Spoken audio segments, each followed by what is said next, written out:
People are sharing Justin Bieber's words, but they're ignoring who put them there, and why that might matter more than the words themselves. Where we hanging out and what we doing, we can't really disclose. Justin has finally broken his silence about Sean Diddy Combs. Just a short statement, barely a paragraph, but it was enough to explode across the internet. News outlets picked it up instantly. Social media fed on it like wildfire. For many people, it felt like closure, like the rumors could finally rest. But for others, something didn't sit right. It wasn't just about what was said. It was about how it was said, where it was published, and who was behind the message. Because when you actually break it down, there's something about this whole thing that just feels off. So, what exactly did Justin say? Justin's rep just gave us a statement. Although Justin is not among Sean Combs' victims, there are individuals who were genuinely harmed by him. Shifting focus away from this reality detracts from the justice these victims rightfully deserve. On the surface, it's a strong, respectful message. It distances Justin from the speculation, but still expresses empathy for the alleged victims. I'm like this, so me and you walking, we hanging out, a little later on the night after the Usher concert. It looks like a clean, well-crafted piece of media that addresses the situation without adding drama. But here's the problem. It didn't come from Justin directly. He didn't post it on his Instagram. He didn't release a video. He didn't even tweet it. The statement was published exclusively by TMZ. And that's not a meaningless detail, because TMZ isn't just some random outlet.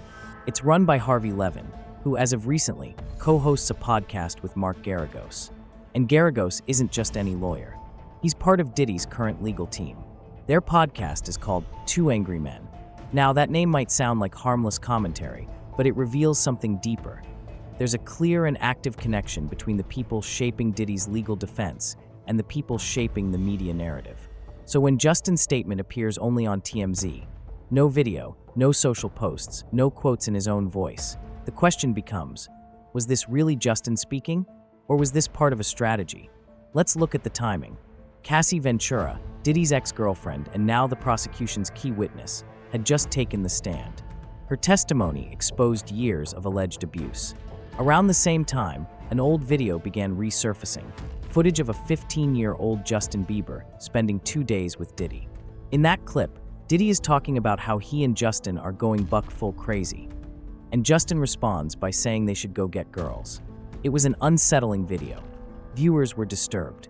People online began openly questioning whether Justin might have been victimized by Diddy, especially given the context of everything that's come out.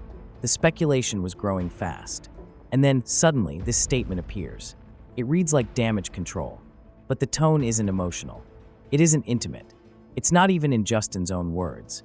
It's formal, sanitized, carefully constructed. And for many people, that's exactly what makes it feel wrong. We're not saying the statement is false. In fact, it might be entirely true. But that's not the point. The issue is authenticity. This didn't feel like someone setting the record straight. It felt like someone being positioned to protect the narrative. In moments like these, words absolutely matter. But so does voice. So does intent. And when the words come through someone else, on a platform with direct ties to the defense of the man you're distancing yourself from, it raises questions. Because in high-profile legal battles like this, public statements aren't just words. They're tactics. They're reputation shields. They're subtle legal moves dressed as empathy. So what are we really seeing here? Is this a genuine show of support for victims? Or is it a calculated attempt to distance a global pop star from a scandal that's spiraling out of control? Maybe it's both. Maybe Justin really wanted to clarify things.